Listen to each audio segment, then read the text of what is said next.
What if you got married and regretted it before the ceremony even ended? Not after a few months. Not after a rough year. Before the ceremony ended. That's not a modern divorce story.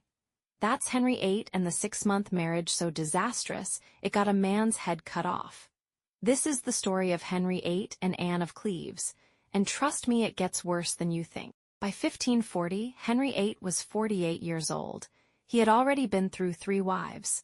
Catherine of Aragon divorced after 20 years, Anne Boleyn executed, Jane Seymour dead in childbirth, the only one he actually mourned. Henry was not a man with a great track record, but he needed a 4th wife. He needed heirs, he needed political allies. And his chief minister, Thomas Cromwell, thought he had the perfect solution: a Protestant princess, from the Duchy of Cleves, in what is now Germany. Her name was Anne. Here's where things start going wrong before anyone has even met anyone. Henry, naturally, wanted to see what his future wife looked like before committing. Fair enough, but he couldn't just fly out to Cleves for a first date, so Cromwell commissioned a portrait. He sent the greatest painter of the age, Hans Holbein the Younger, to paint Anne. Holbein was brilliant. His portraits are in the world's greatest museums to this day. That portrait of Anne? It's currently hanging in the Louvre in Paris. And here is the problem: it was flattering. Now, we don't know exactly how flattering. History is divided. Some say Anne was perfectly presentable. Others suggest the portrait did her significant favors. But what we do know is that Henry looked at that painting, approved the match, and built up an expectation in his head. An expectation that was about to be shattered. New Year's Day, 1540. Anne of Cleves had traveled across Europe to England to meet her future king and husband. She arrived in Rochester. Henry, in a fit of what he clearly thought was romantic genius, decided to surprise her. There was a court tradition called a masked entry. The idea was this: a disguised noble, or even the king himself, would burst in unannounced, act like a stranger, steal a kiss from the lady, and then, in a grand reveal, show himself to be the king. Very romantic, very medieval, very much the kind of thing that only works if the other person knows the rules of the game. Anne did not know the rules of the game. Henry rode to Rochester with a group of disguised courtiers. He walked in unannounced. He went up to Anne, this woman who had never seen him, who had just arrived in a foreign country, who did not speak English, and he kissed her. She pushed him away, not dramatically, not rudely. But she did not know who this strange older man was, and she reacted the way any reasonable person would react to a stranger grabbing them. Henry left, changed into his royal robes, returned as the King of England, and Anne received him politely. But the damage for Henry was done. He went straight to Cromwell. And this is the line that historians have repeated for nearly 500 years. "I like her not." 4 words, spoken by one of the most powerful men on earth, and those 4 words were about to set off a chain of events that would end in blood. Henry described Anne in his own written deposition, which survives to this day, as having a body and appearance that did not please him. He found her unattractive. He found her manners unfamiliar. He found her conversation limited, though this was partly because she spoke almost no English and Henry spoke almost no German. They had nothing to talk about. They had no shared language. And Henry, a man who fancied himself a romantic poet, a musician, a Renaissance man, was utterly cold toward her. But here's the thing. The marriage was politically necessary. The alliance with Cleves was important.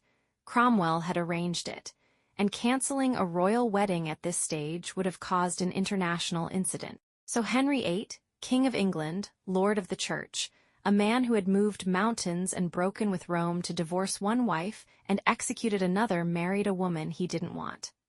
On January 6, 1540, at the Palace of Placentia in Greenwich, they were wed by all accounts. The wedding night did not go well.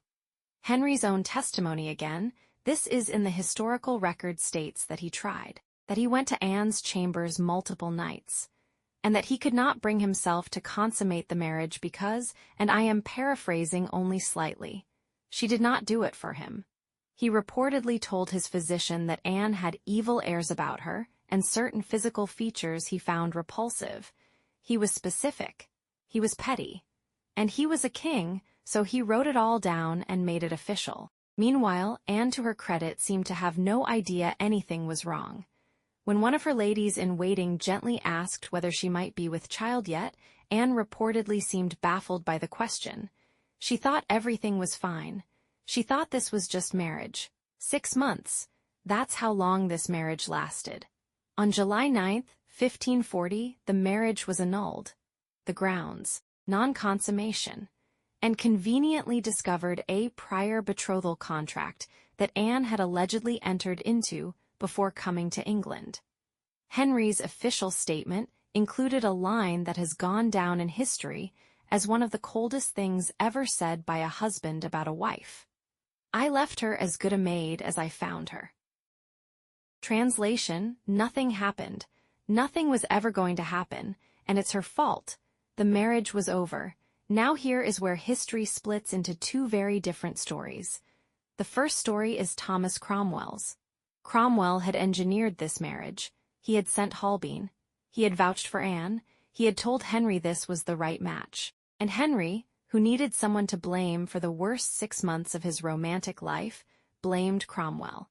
On July 28, 1540, 19 days after the annulment, Thomas Cromwell was executed on Tower Hill. He was not given a trial by jury.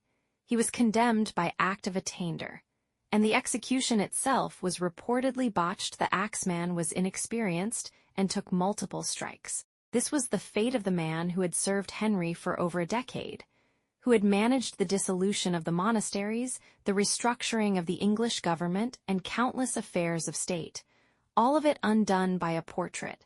And now the second story, the one nobody expects. Anne of Cleves survived. More than that, she thrived. After the annulment, Henry offered her a settlement. She accepted without complaint. She received substantial lands, a generous annual income, and 2 properties including Hever Castle, which had previously belonged to the Boleyn family. She was given the honorary title, the King's Sister. She learned English. She adopted English customs. She attended court. By many accounts, she was cheerful, sociable, and openly said that losing Henry was the best thing that ever happened to her. She never remarried. She outlived Henry VIII, who died in 1547. She outlived his son Edward VI. She outlived Mary I. She died in 1557, in the early reign of Elizabeth I. So let's tally this up. Henry VIII entered a politically necessary marriage, didn't like his wife's face, couldn't perform, and spent 6 months making everyone around him miserable. His chief minister lost his head. His wife got 2 estates, a castle, and a burial in Westminster Abbey. Henry, meanwhile, went on to marry Catherine Howard, who was 20-something to his 50-something, and had her executed 18 months later. Some people never learn. Anne of Cleves walked into the worst marriage in history and walked out of it richer, happier, and more comfortable than she'd ever been, which probably makes her the smartest person in this entire story.